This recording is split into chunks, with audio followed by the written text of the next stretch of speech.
Hi everyone, and welcome back to the Hollywood Actor's Guide to Surviving the Film and TV Industry. I am Jennifer Lynn Warren, an actor living here in Hollywood, California. And today I've got some really great news. So the California Senate Judiciary Committee voted in favor for legislation that bans non-consensual digitization of you for sex scenes and nude performances. So guys, what this means is that the reason why this has gone in front of the Senate is because guess what? It's been happening.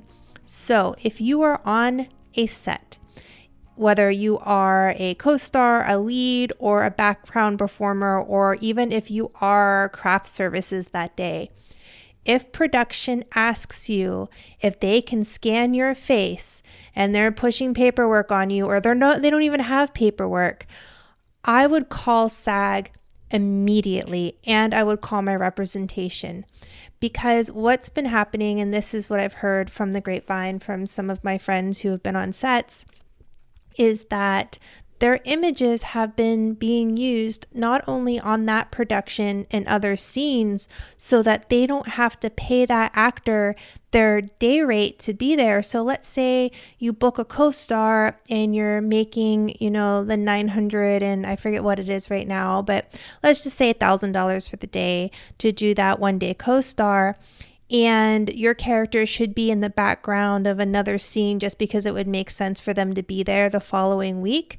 They can just hire a background player to, quote, play your character and then use the digitization of your face and put it on their face, and then they don't have to pay you to be there. And that, I think, is what SAG is fighting against, because that is very silly and very ridiculous. And it's also being used so that they don't have to bring in more background artists. So they're scanning actors' faces and they are keeping them in a file, and so that they can only hire, a certain number of actors, and then they just keep swapping faces out so that they don't have to hire as many actors, which is completely silly, but it looks like we are moving forward in the right direction.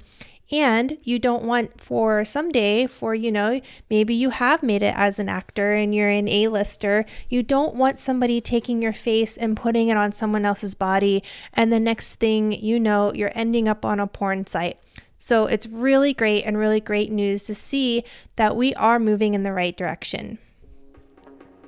Let's talk about a little bit of actor work today. Why don't we? So why a character does something in a scene is usually about the relationship and not the activity. So if you're given an action in a scene, you're given something to do, it's to use that action to show how you feel about yourself, how you feel about the characters around you, or maybe how you feel about the situation that you are in. So a couple of examples of this. The one you should all know is the famous Lady Macbeth scene, when she's like out damned spot.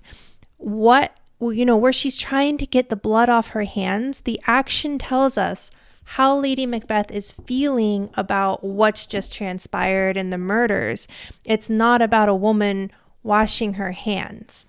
For those of you who are Big Bang Theory fans, one of my favorite scenes is actually in the pilot episode. So you guys know that Sheldon has his spot that he likes to sit in on his couch. And they had just met Penny. They invite her over for Indian food. And Penny, without knowing what's going on, she sits in Sheldon's famous spot on his couch.